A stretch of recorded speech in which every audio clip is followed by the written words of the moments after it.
पारिवारिक समस्याओं का क्या किया जाए, इमोशनल टर्मोइल्स का क्या किया जाए, हमारे जीते जी हमारा जो डेली का लाइफ है, जीते जी हर मोमेंट जो है स्ट्रेस से भरा हुआ होता है, क्योंकि family relationships most of the time में हमें ऐसे सिचुएशन में उस भ्रम में रखती है, हमें भ्रमित रखती है मोस्ट ऑफ द टाइम्स में, और समझ नहीं आता कि इस पर्टिकुलर फैमिली मेम्बर से किस तरीके से डील किया जाए। गीता में स्पष्ट कह दिया गया है, क्या लेके आए थे क्या लेके जाओगे, तो आना भी अकेले जाना भी अकेले।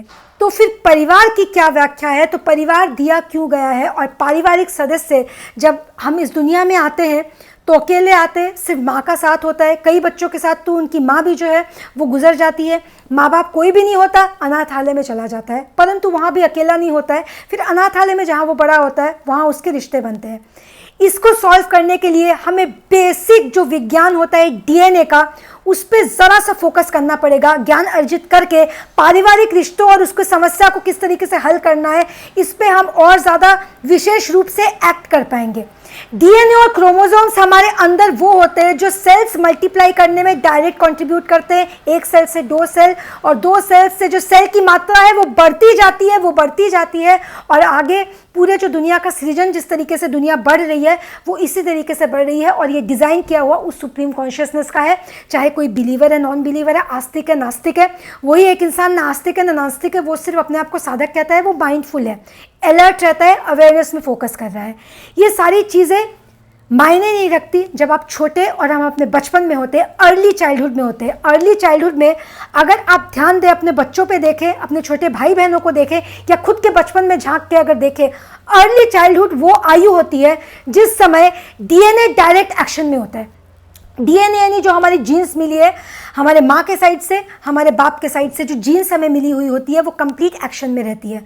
हम किस तरीके से रिएक्ट करेंगे, किस तरीके से खाएंगे, हमारी चॉइसेस क्या होगी। जो हम बच्चे चेहरे बना रहे होते हैं, खोए हुए होते हैं, ऐसे वैसे मुंह बनाते हैं, मुंह चिढ़ाते हैं एक दूसरे को, तो वो जो बचपना कर रहे होते हैं, जिस तरीके से इम्पल्स काम कर रहा होता है, ये जो इम्पल्स होता है इसका डायरेक्ट असर, ये डीएनए का डायरेक्ट असर होता है। डीएनए की एक डायरेक्ट छवि होती है इम्पल्स। अर्ली चाइल्डहुड से जो कॉग्निशन लेवल होती है, कॉग्निशन होती है मनुष्य के सोचने, समझने, क्रिया करने की शक्ति और एबिलिटी, जो साइकोलॉजिकल बिहेवियर, जिस तरीके से वो कॉग्निटिव ग्रोथ होता है। तो कॉग्निटिव डेवलपमेंट होता है जब अर्ली चाइल्डहुड से जो बच्चा होता है वो मिडिल चाइल्डहुड की तरफ जाता है, तो उसका जो जिस तरीके से उसकी साइकोलॉजिकल डेवलपमेंट और सोशल बिहेवियर गार्ड हो रहा होता है, बच्चे उसको फिर सिखाते हैं बच्चों को, माँ बाप की, देखो अभी तुम बाहर जाने वाले हो तो बाहर इस तरह से टिश्यू पेपर का इस्तेमाल करना, हाथ को कपड़े में, झूठे हाथ को मत पोंछ लेना। वही बच्चा घर में हो तो कपड़े में, कभी अपने माँ के पल्लू में या खुद के जो कपड़े में ही अपना हाथ पोंछ लेगा, लेकिन वो बाहर ये कॉन्शियस होगा। इसको कॉन्शियस की सीख, ये पाठ कौन पढ़ाएगा? हम जिस एटमोसफेयर में होते हैं, हमारे जो बड़े होते हैं, ये पाठ हमें पढ़ा रहे होते हैं। ये जो पहला पाठ हमें पढ़ाया जाता है, घर के अंदर का बिहेवियर कुछ अलग, घर के बाहर का बिहेवियर कुछ अलग, यही पाठ शुरुआत होती है हमारे ऊपरी जो परत होती है कॉन्शियस माइंड को परत पढ़ाने की। इसको मैं नेगेटिव वे में नहीं कह रही, हैबिट्स तो सिखाना ही पड़ता है, वरना बच्चा सीखेगा कैसे? आचरण अगर उसे ना सिखाया जाए। परंतु यही आचरण जो है अपने पॉजिटिविटी के साथ साथ दुनियादारी की वो परत भी लाती है कि दुनिया बाहर कुछ और, घर के अंदर कुछ और। तो यही जो सीख हमारे साथ मिलती है, ये डीएनए के साथ अब हमारा जो बाहर का एटमॉस्फेयर का मिश्रण हो रहा है, ये धीरे धीरे ये जो परवरिश होता है, बाकी स्कूल से भी जो हम सीखते हैं, हमारा जो माहौल होता है, ये डीएनए के साथ मिक्स होकर हमारा एक कैरेक्टर, हमारे चरित्र को, हमारे किरदार को बना रही होती है। किस तरीके से हमारी सोचने समझने की क्रिया होगी उसको इन्फ्लुएंस कर रही होती है। ठीक, आगे बढ़ जाते हैं एडोलेसेंस की अवस्था में। अब सब जो है जवान हो चुके हैं। जवान होने के बाद पारिवारिक समस्याओं में, पारिवारिक में जो रूल्स एंड रेगुलेशंस थे, क्योंकि अब सिर्फ डीएनए काम नहीं कर रहा, अब डीएनए के साथ जो हमने सीखा है, अच्छा बुरा दोनों, दुनियादारी अब एक्शन में आ गई है। तो दुनिया के बाहर कुछ और, वो है दिखावे की दुनिया, और घर के अंदर कुछ और एक अपनी भी एक अंतर में दुनिया होती है जो हम अपने रिश्तेदारों से, अपने खुद के करीबी रिश्तेदारों से भी छुपा के रख रहे होते हैं। वो हमारी अंदर की दुनिया होती है। एक और भी गहरी दुनिया होती है जो अंदर की दुनिया भी से भी हम छुपा के रखते हैं। वो कौन सा होता है? वो अवचेतन की दुनिया होती है, जो कॉन्शियस माइंड की दुनिया से हम छुपा के रखते हैं। कॉन्शियस माइंड कहेगा तुम बहुत अच्छे हो।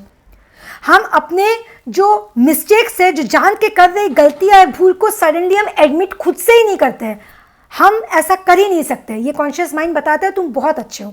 वहीं जो इमीडिएट सबकॉन्शियस माइंड है वो एक्सपोज करके रख देता है, वो असलियत बता के रख देता है, देखो ये तुम्हारी असलियत है, वो अंदर की दुनिया है। तो ये जो कॉम्प्लेक्सिटी सारी दुनिया की है, ये दुनियादारी एंटायर हमारी परत फैमिली कॉन्फ्लिक्ट्स में ये रिफ्लेक्ट करती है। फैमिली की क्या अहमियत है? फैमिली में 10 अलग बुद्धियां काम कर रही है, 10 अलग सोच, 10 अलग बुद्धि, सबका अपना जीने का राइट। मेरा राइट है तो तुम्हारा भी राइट है, तो उसका भी राइट है, सब अपने अपने जगह में सही। फिर भी ये इमोशनल ब्लैकमेलिंग, एक दूसरे को मनाना, रूठना, बड़े बड़े झगड़े, इसका कॉन्फ्लिक्ट्स को सुलझाने के लिए फैमिली कोर्ट बनाया गया है। दुनिया के कानून ने फैमिली कोर्ट दिया है कि अगर प्रॉपर्टी में लड़ाई हो रही हो, विल पे लड़ाई हो रही हो, अगर आपका एक दूसरे से बन नहीं रहा है, डिवोर्स करना हो, जो भी करना हो, अगर भाई भाई में लड़ाई, बहन बहन में लड़ाई हो रही हो, सारी समस्याओं को लिए आजकल बाप बेटे और बाप बेटी में भी लड़ाई, अगर जो भी आपका लड़ाई की समस्या, फैमिली कोर्ट सुलझाएगी। तो फैमिली कोर्ट जो है वो आपको एक हद तक ही एक जो है सोल्यूशन दे सकती है। फिर आपका फैमिली टाइप ब्रेक हो जाता है। फैमिली कोर्ट फैमिली टाइप जोड़ने में वो कंट्रीब्यूशन नहीं कर सकती, क्योंकि आपको एक चीज़ चाहिए, उसको भी एक चीज़ चाहिए। फैमिली कोर्ट में गए, फैसला दोनों के नहीं, किसी एक के ही फेवर में आएगा। जिसके फेवर में आया वो खुश, और दूसरा बैर बांध के रखेगा कि उसको प्रॉफिट मिल गया। Family type break. धार्मिक किताबों की, जो धार्मिक पुस्तकें होती है, उस पर चिंतन करने पे, उस पर स्टडी करने में हम पाएंगे कि परिवार को हमें बताया गया कि अगर सामने वाला इंसान पारिवारिक रिश्ते तोड़ भी रहा हो तो हम अपने तरफ से एफर्ट करें, पारिवारिक रिश्तों को बनाए रखने के लिए एक एफर्ट करें, एक कोशिश करें कि हमारा रिश्ता ना टूटे। क्यों इसमें मनन करना क्यों ज़रूरी है? क्योंकि जब आना अकेले है, जाना अकेले है, तो फैमिली की अहमियत क्या रह जाती है? क्या इंसान अकेले सर्वाइव नहीं कर सकता? इंसान बिल्कुल अकेले सर्वाइव कहा जा सकता है। परंतु ये ग्रैटिट्यूड की बात है, जो सीक्रेट में हम ग्रैटिट्यूड पढ़ते हैं, जो लॉ ऑफ अट्रैक्शन में हम ग्रैटिट्यूड पढ़ते हैं, जो हर जगह हम ग्रैटिट्यूड पढ़ते हैं, उसको हम कहाँ इम्प्लाई कर रहे होते हैं? क्योंकि ये तो कोई सोना चांदी है नहीं, ये तो सीधा साधा जीता जागता इंसान है, एक फैमिली मेंबर के रूप में हमें मिल गया है, तो इसको हम ग्रैटिट्यूड नहीं करेंगे, क्योंकि इसको हम उस परमात्मा का गिफ्ट मान ही नहीं रहे। तो जब एक दूसरे को परमात्मा का गिफ्ट आप नहीं मान रहे, जब एक दूसरे को सिर्फ एक बोझ के तरह या एक फ्री मुफ्त का माल जिसे कहते हैं कि अगर एक कोल्ड ड्रिंक के साथ छोटे किटकैट या कैडबरी मिल गया, उसके हिसाब से अगर ट्रीटमेंट करें तो ये मिल गया फ्री में, तो फ्री के माल की तो वैल्यू फिर वो इतनी होती है जितनी होती है। फ्री के माल की कोई वैल्यू नहीं होती, मेहनत की है माल की वैल्यू होती है। तो मेहनत से आपने कमाया नहीं है, फ्री में जो है मिल गया है। तो फ्री में मिली हुई चीज़ को जब हम डिसरिस्पेक्ट करेंगे तो उस परमात्मा ने जिसने ये गिफ्ट किया है वो तब अपने एक्शन में आएगी और उस रिश्ते को हमसे छीन लेगी। ये हर रिश्ते में अप्लाई होता है, जीवन के हर रिश्ते में। अगर उस रिश्ते को हम कंट्रीब्यूशन ना दें तो फिर वो रिश्ता हमसे छूट जाता है, वो फैमिली टाइप ब्रेक हो जाती है। परंतु हमें उस ऊपर वाले ने फैमिली टाइप ब्रेक करने के लिए नहीं दिया है। ये वो कर्मा होता है जो हमारी ज़िंदगी में बाद में हमें बताता है कि हमने इसको वैल्यू नहीं कि बाहर दोस्त ढूंढ तो लिए, बाहर दोस्त बन भी गए, लेकिन उन दोस्तों से भी आप देखेंगे एक पॉइंट ऑफ टाइम में आपको धोखा मिलेगा। धोखा इसीलिए मिल रहा होता है क्योंकि एक होता है फैमिली टाई का खुद से टूट जाना, एक होता है इंसान अनार्थ है, उसके बाद फैमिली टाई नहीं है तो मजबूर। एक है भरा पूरा फैमिली है, टाइज पूरा ख़त्म कर दिया और दोस्त से बाहर ढूंढे, बाहर के लोगों को भरोसा किया। तो यूनिवर्स का एक लॉ होता है और वो लॉ, ये कानून का जो कोर्ट ऑफ लॉ इसके तरह नहीं होता, क्योंकि यहाँ तो सिर्फ है कि ये क्राइम है, ये क्राइम नहीं है। सिन जो होता है ना, सिन होना है पाप, पाप जो से आपको कहते गुनाह हो गया, पाप हो गया, ये होता है सिन कहते हैं।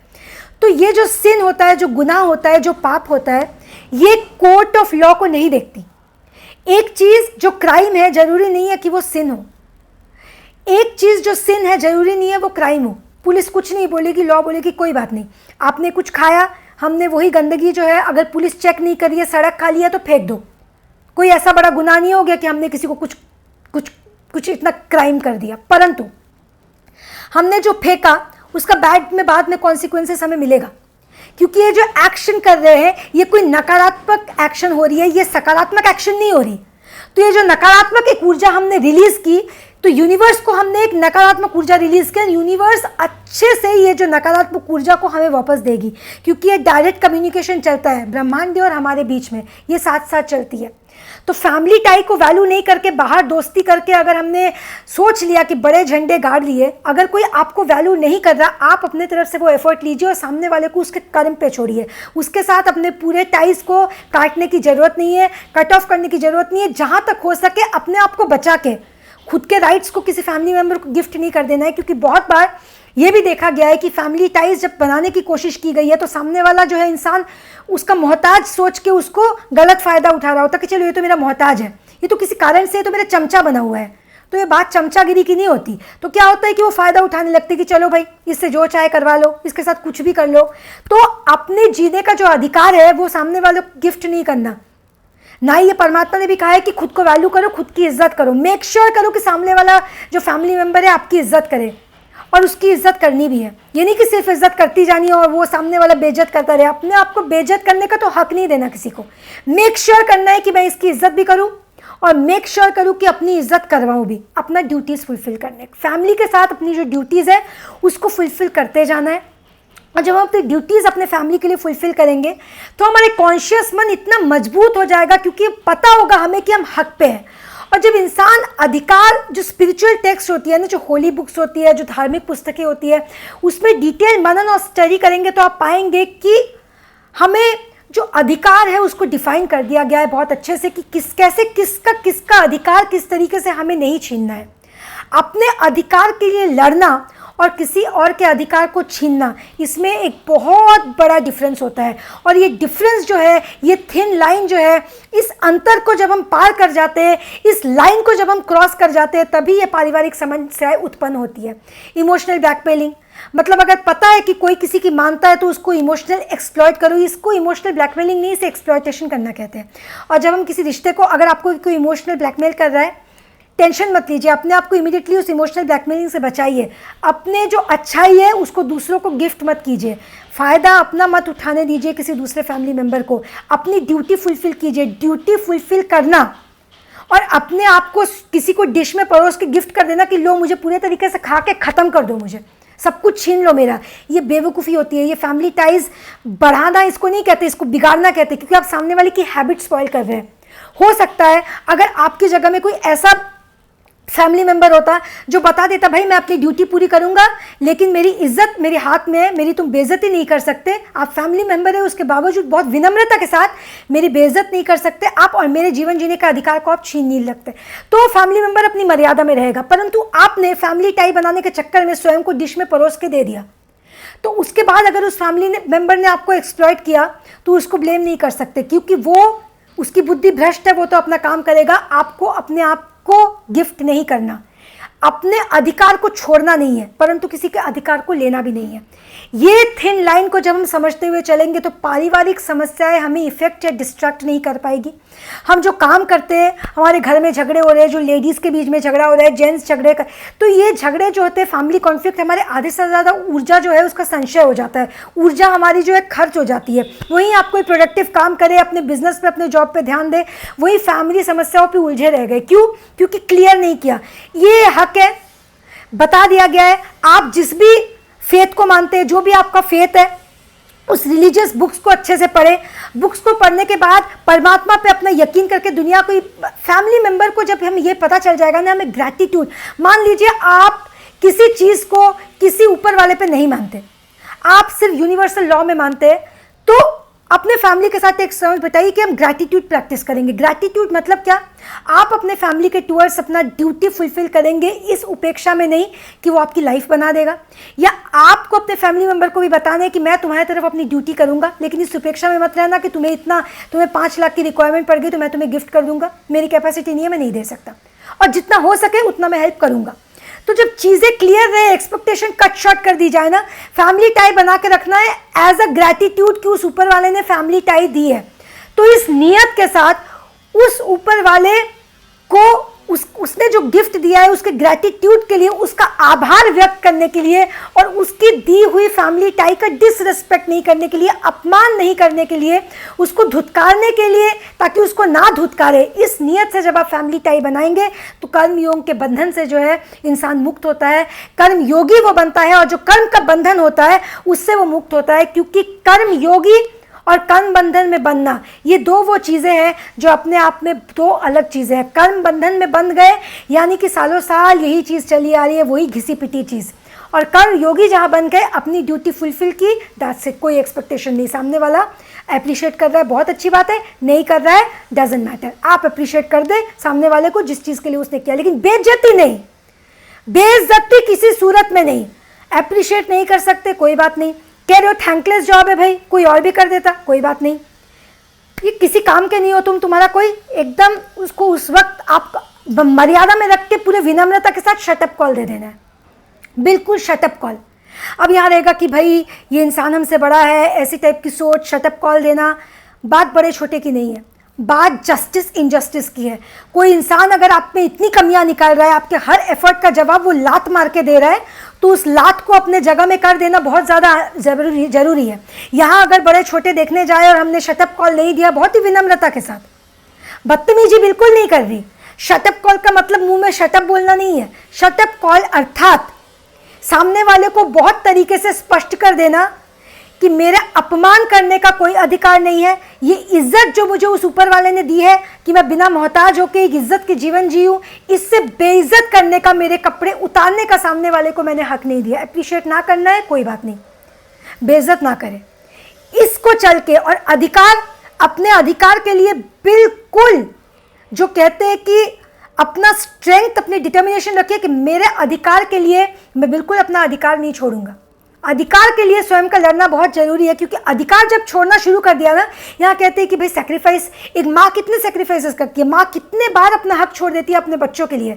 माँ बच्चे का केस यहाँ अलग हो जा रहा है। ये नॉर्मल फैमिली टाइज की बात हो रही है, उन कॉम्प्लेक्स रिलेशनशिप में जहाँ एक दूसरे को एक्सप्लॉइट कर लिया जाता है, एक दूसरे का फायदा उठा लिया जाता है। इस सिचुएशन में अगर आपने अधिकार छोड़ा तो आप सामने वाले को हैवान बना रहे हैं। हो सकता है वो एक अच्छा इंसान हो, पर क्योंकि आप अधिकार छोड़ रहे हैं। माँ भी एक टाइम में क्या करती है, कोई कोई माँ इतना अपना अधिकार छोड़ती है, वो बच्चा ऐसा एक्सप्लॉइट करता है माँ को, बड़े होकर वैल्यू करना तो दूर की बात है, माँ को पूछता है माँ तुमने मेरे लिए किया ही क्या। तो हर माँ से मैं ये कहना चाहूंगी, अपना अधिकार ना छोड़े, एक लिमिट तक ही अपने बच्चे के लिए भी करे, परंतु अधिकार ऐसा भी ना छोड़े कि सामने वाले को ऐसा एक्सेस मिल जाए, चाहे वो आपकी अपनी औलाद ही क्यों ना हो, कि बड़े होकर बोले कि माँ तुमने मेरे लिए किया ही क्या है। ठीक है, थोड़ा बहुत टिफिन वगैरह दे दिया, मेरे को बना लिया, बस ना। ये हर चीज में अप्लाई होता है। अपने अधिकार को रखना और सामने वाले का अधिकार भी ना लेना। लड़ जाए सामने वाले का भी अधिकार के लिए, कि सामने वाले के साथ भी गलत हो रहा है तो उसके लिए भी लड़िए। ना अपना अधिकार छोड़ना है, ना सामने वाले के अधिकार पे डाका डालना है। फैमिली और पारिवारिक समस्या जब ग्रैटिट्यूड के नियत से की जाएगी कि एक दूसरे के गुड बुक्स में आने के लिए, चमचागिरी करने के लिए नहीं, परंतु उस ऊपर वाले के लिए मैं अपना फैमिली ड्यूटीज़, अपना फैमिली टाइप पूरा कर रहा हूँ, और वो भी उस हद तक जहाँ तक उसका अधिकार स्पष्ट किया है इस ऊपर वाले ने। जहाँ अधिकार नहीं है वहाँ नहीं है। वो चीज़, माँ बाप एक कपल होते हैं, माँ बाप के बीच में औलाद एक हद तक ही बोल सकती है। हर माँ बाप के झगड़े में अगर औलाद बोले भाई मेरे अधिकार है, तो वो एक कपल है, वो एक हस्बैंड वाइफ है, एक मर्यादा है, वहाँ किसी तीसरे की बोलने की जगह नहीं है। तो उस अधिकार क्षेत्र में जब कोई बोला जाए अगर अच्छे के लिए भी, तो वो गलत की श्रेणी में आता है। तो इन बारीकियों को समझ के, अधिकार के डिटेल बारीकियों को, अधिकार के एक्चुअल नेचर को समझ के, सिर्फ इस नियत के साथ कि हमें उस ऊपर वाले के गिफ्ट को ग्रैटिट्यूड के सेंस के साथ हमें अप्लाई करना है। इस तरीके से जब आप जीवन को जिएंगे तो कोई भी समस्या, पारिवारिक समस्या आपको इमोशनली एक्सप्लॉइट नहीं कर पाएगी, आपको इमोशनली जो है आपको गलत कर्म में बांध भी नहीं पाएगी कि आप कुछ गलत कर बैठे, आपने कुछ गलत करके किसी का हक छीन लिया। बहुत ही श्रेष्ठ और बहुत ही डिग्निफाइड लाइफ लिव करेंगे हम सब, और इसका कर्म फल हमें डे टू डे लाइफ में देखने को मिलेगा।